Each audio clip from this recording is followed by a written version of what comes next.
नमस्ते दोस्तों। चलिए आज विज्ञान के एक सबसे बड़े सबसे गहरे सवाल की तह तक चलते हैं कि आखिर इस धरती पर जिंदगी शुरू कैसे हुई।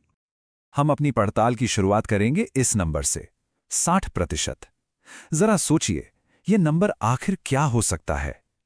ये एक ऐसे फैक्ट से जुड़ा है जो शायद थोड़ा हैरान कर दे। तो ये 60% दरअसल ये हमारे और एक केले के डीएनए के बीच की जेनेटिक समानता है। जी हाँ, सच में यकीन करना मुश्किल है ना। पर इसका मतलब ये है कि धरती पर मौजूद हर जीव, चाहे वो हम हो या कोई केला, हम सबका रिश्ता एक ही पूर्वज से है।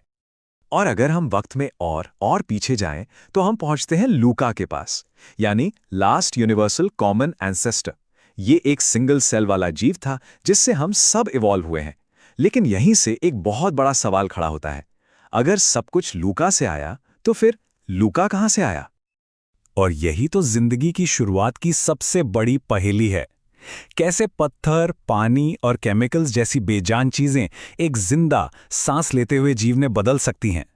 साइंटिस्ट सदियों से इसी गुत्थी को सुलझाने में लगे हुए हैं। तो अपनी इस खोज के पहले हिस्से में हम ये समझेंगे कि विज्ञान ने इस प्रॉब्लम को सबसे पहले समझा कैसे। अच्छा, तो इस पर जरा गौर करते हैं। देखिए, लगभग 200 साल पहले तक ज्यादातर साइंटिस्ट ये मानते थे कि जिंदा चीजों में कोई जादुई जीवन शक्ति होती है। लेकिन 1828 में एक जबरदस्त ब्रेक थ्रू हुआ। फ्रेडरिक वॉलहर ने गलती से लैब में नॉन लिविंग केमिकल से यूरिया बना दिया, जो कि एक ऑर्गेनिक कंपाउंड है। और बस इसने ये साबित कर दिया कि जिंदगी का आधार कोई जादू नहीं बल्कि केमिस्ट्री है। इसके बाद 1850s के दशक तक ये बात बिल्कुल साफ हो गई थी। तो जिंदगी क्या है, इस बड़े सवाल को समझने के लिए साइंटिस्ट्स ने इसे 4 जरूरी कसौटियों में बांट दिया। मतलब किसी भी चीज को जिंदा कहने के लिए उसमें 4 बातें होनी चाहिए। 1, वो कॉम्प्लेक्स हो। 2, उसकी एक बाउंड्री हो, जैसे हमारी स्किन। 3, वो अपनी कॉपी बना सके। और आखिर में 4, वो अपने आसपास से एनर्जी लेकर उसे यूज कर सके, जैसे हम खाना खाते हैं।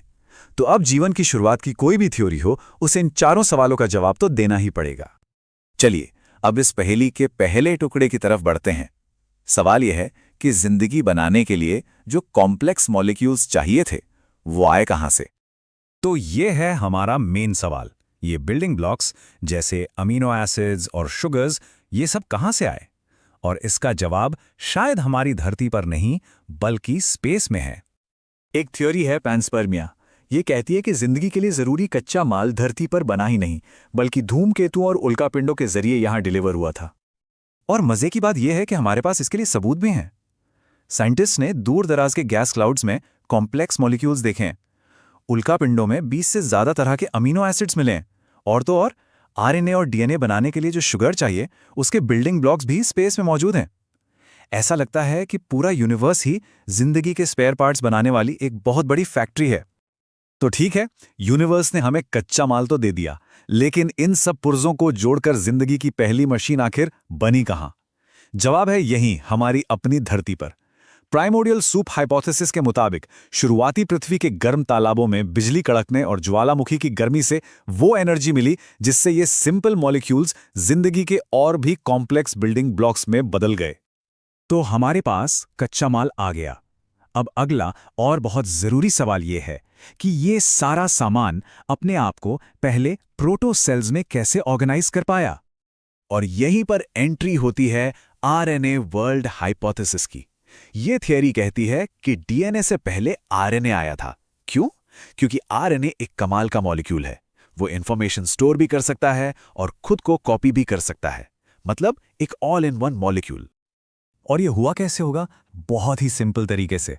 पानी में मौजूद फैटी एसिड्स ने नेचुरली छोटे छोटे बुलबुले बनाए, जैसे साबुन के बुलबुले बनते हैं। इन बबल्स ने अपने आसपास तैर रहे आरएनए मॉलिक्यूल्स को अपने अंदर ट्रैप कर लिया और बस तैयार हो गया एक प्रोटोसेल, यानी जिंदगी की पहली सबसे सिंपल कोशिका, जिसकी अपनी एक प्रोटेक्टिव बाउंड्री थी और अंदर एक जेनेटिक ब्लूप्रिंट। अब हम पहुंच गए हैं पहेली के आखिरी टुकड़े पर। इन नए नवेले प्रोटोसेल्स को जिंदा रहने और अपनी कॉपी बनाने के लिए एनर्जी कहां से मिली? इसका जवाब शायद गहरे समंदर में छिपा है। हाइड्रोथर्मल वेंट थ्योरी कहती है कि जिंदगी की शुरुआत समंदर की गहराइयों में हुई, जहां जमीन से खनिजों से भरा खौलता हुआ पानी निकलता था। ये जगह एनर्जी और न्यूट्रिएंट्स का एक परफेक्ट सोर्स थी। तो इन प्रोटोसेल्स ने उन वेंट से निकलने वाले पानी से न्यूट्रिएंट्स लेना शुरू किया, उसे एनर्जी के लिए इस्तेमाल किया और वेस्ट को बाहर निकाल दिया। और इसके साथ ही जिंदगी की चौथी और आखिरी शर्त भी पूरी हो गई, एक सिंपल मेटाबॉलिज्म। चलिए अब जरा देखते हैं कि इस पूरी कहानी ने हमें कहां पहुंचाया। लगभग 4 अरब साल पहले प्रोटोसेल्स बने। फिर करीब 2 अरब साल पहले एक जबरदस्त टर्निंग पॉइंट आया। एक सेल ने दूसरे को निगल लिया और वो छोटा सेल बन गया माइटोकॉन्ड्रिया, यानी हमारी कोशिकाओं का पावर हाउस। इसी एक्स्ट्रा एनर्जी ने कुछ कमाल का कर दिखाया, कॉम्प्लेक्स मल्टीसेल्यूलर लाइफ का विकास, और इसी से आगे चलकर पेड़ पौधे और जानवर बने। तो जब हम इन सब के बारे में सोचते हैं तो ये कहना बिल्कुल भी गलत नहीं है कि हम सब सितारों की धूल से बने हैं। हमारे जिस्म को बनाने वाले एटम्स अरबों साल पहले दूर किसी तारे में बने थे और पूरे ब्रह्मांड का सफर तय करके यहां तक पहुंचे। और ये हमें एक बहुत ही गहरे सवाल पर लाकर छोड़ देता है। अगर जिंदगी सिर्फ सिंपल केमिस्ट्री से अपने आप शुरू हो सकती है, तो क्या ये कहीं और भी हो सकती है? इस विशाल ब्रह्मांड में और क्या क्या मुमकिन है? सोचने के लिए ये एक अद्भुत